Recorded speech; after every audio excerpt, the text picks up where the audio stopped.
এই মুহূর্তে সব থেকে বড় খবর, ফের খুনের ঘটনা ঘটলো মালদাতে। পঞ্চায়েত সচিবকে কুপিয়ে খুন করা হয়েছে বলে জানা যাচ্ছে। এই ঘটনা ঘটেছে মালদায়। দুলাল সরকার খুনের পর আরো খুনের ঘটনা মালদায় ঘটেছিল। আর এই মুহূর্তের খবর, পঞ্চায়েত সচিবকে কুপিয়ে খুন করে দেওয়া হলো মালদায়।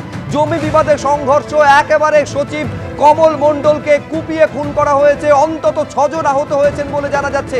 যোগাযোগ করতে পেরেছে আমাদের প্রতিনিধি করুণাময় সিংহের সঙ্গে। সেই মালদা যেখানে খুনের ঘটনা যেন থামতেই চাইছে না। এবার পঞ্চায়েত সচিব খুন, কি খবর রয়েছে করুণাময়?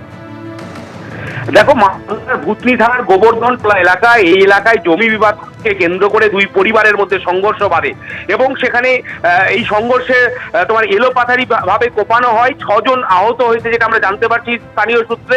তার মধ্যে কমল মণ্ডল একজন, যিনি হচ্ছেন দক্ষিণ চণ্ডীপুর গ্রাম পঞ্চায়েত, সেই গ্রাম পঞ্চায়েতের সচিব বা সেক্রেটারি পদে রয়েছেন, তিনি মারা গেছেন। এলোপাথারি ভাবে কোপানো হয়। ঘটনার খবর পেয়ে এই মুহূর্তে বিশাল পুলিশ বাহিনী ঘটনাস্থলে রয়েছে। এলাকায় উত্তেজনা রয়েছে এবং আহতদেরকে ইতিমধ্যে মালদা মেডিকেল কলেজ হাসপাতালে নিয়ে আসা হয়েছে। স্থানীয় সূত্রে খবর, জমি বিবাদকে কেন্দ্র করে এই ঘটনা ঘটেছে এবং এখানে কিন্তু পরিবারের তরফ থেকে অভিযোগ করা হচ্ছে দীর্ঘদিন ধরে বিবাদ চলছিল, সেই বিবাদকে কেন্দ্র করে এই ঘটনা ঘটেছে। সুব্রজিৎ, একেবারে দর্শকদের স্মরণে থাকবে যে 2রা জানুয়ারি প্রকাশ্যে তাড়া করে ধাওয়া করে খুন করা হয়েছিল দুলাল সরকারকে। তারপরেও খুনের ঘটনা ঘটেছে সেই মালদায়। এমনকি মুখ্যমন্ত্রী মমতা বন্দ্যোপাধ্যায় তিনি পর্যন্ত মালদায় গেছিলেন এবং দুলাল সরকারের পরিবারের সঙ্গে কথা বলেন। কিন্তু ধারাবাহিকভাবে খুনের ঘটনা, প্রাণহানির ঘটনা এই জেলাতে যেন থামতেই চাইছে না। মালদায় আমি আরেকবার বলবো, খুন করা হয়েছে পঞ্চায়েত সচিবকে। পুরো ঘটনা জমি বিবাদকে কেন্দ্র করে হয়েছে। জমি বিবাদের সংঘর্ষ, সেখানে পঞ্চায়েত সচিবকে খুনের ঘটনা ঘটলো। আমি প্রাক্তন পুলিশ কর্তা অনিল জানার কাছে এইখানে আসতে যাবো। অনিলদা, মালদার, আমি বলছি মালদা কি তার মানে রাজ্যের কোনো অংশ থেকে আলাদা কোনো একটা জায়গা? এই একটা জেলাতে দেখুন ধারাবাহিকভাবে সেখানে পলিটিক্যাল লিডার হতে পারে, শাসক দলের নেতা হতে পারেন, সরকারি আধিকারিক হতে পারেন, পরপর খুন হয়ে যাচ্ছেন। ছবিটা বদলাচ্ছে না মালদায়? তোমরা যদি আর্কাইভে যাও দেবে, অনেকবার আমি বলেছি কয়েকটা জেলা, মালদা, মুর্শিদাবাদ, নদিয়ার একটা পার্ট, করিমপুর, 2 24 পরগনা, কলকাতা পুলিশের একটা ডিভিশন, এগুলো 2019-এর আগের কাশ্মীরের অবস্থা আছে।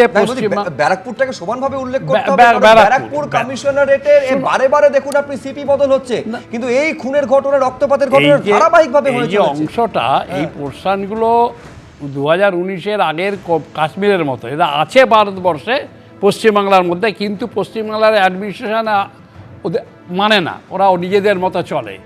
তার কারণ সরকার যারা তৈরি করে তারা ওদের তোয়াজ করে চলে। ওখানে নিজেদের পুলিশের অ্যাডমিনিস্ট্রেশন চলে না। আইপিসি, সিআরপিসি বা এখন বিএনএস বা বিএনএসএস চলে না, ওদের আইন চলে। আর ব্যারাকপুরে যে কথাটা বলছেন, ব্যারাকপুরে কি সত্যি পুলিশ চেয়েছিল গত 5-6 বছর ধরে? ওখানে কি উদ্দেশ্যে কমিশনারেট তৈরি করা হয়েছিল? এই কমিশনারেট তৈরি করা হয়েছিল তো ব্যারাকপুর এলাকার মধ্যে আইন শৃঙ্খলা পরিস্থিতিটাকে আরো নিয়ন্ত্রণে আনার জন্য। ছবি তো কিছু বদল হচ্ছে না। সম্প্রতি মহামান্য উচ্চ আদালত একটা কথা বলেছিলেন, সাদা পোশাক পরলে কি কলকাতা পুলিশ হয়? ব্যারাকপুরে যারা ছিলেন দায়িত্বে তারা কি চেয়েছেন সত্যি ক্রাইমটা বন্ধ? না সরকার চেয়েছে। ক্রাইম বন্ধ হবে না, দুপক্ষে মারামারি করছে। যত অর্জুন সিং যখন বিরোধী দলে আছেন, তার বিরুদ্ধে একটার পর একটা মামলা হচ্ছে, তার বাড়িতে, তার অফিসে বোম পড়ছে, ওদের নামে কেস হচ্ছে। যেই তৃণমূলে চলে গেল তখন 2 বছর কোনো কেস নেই।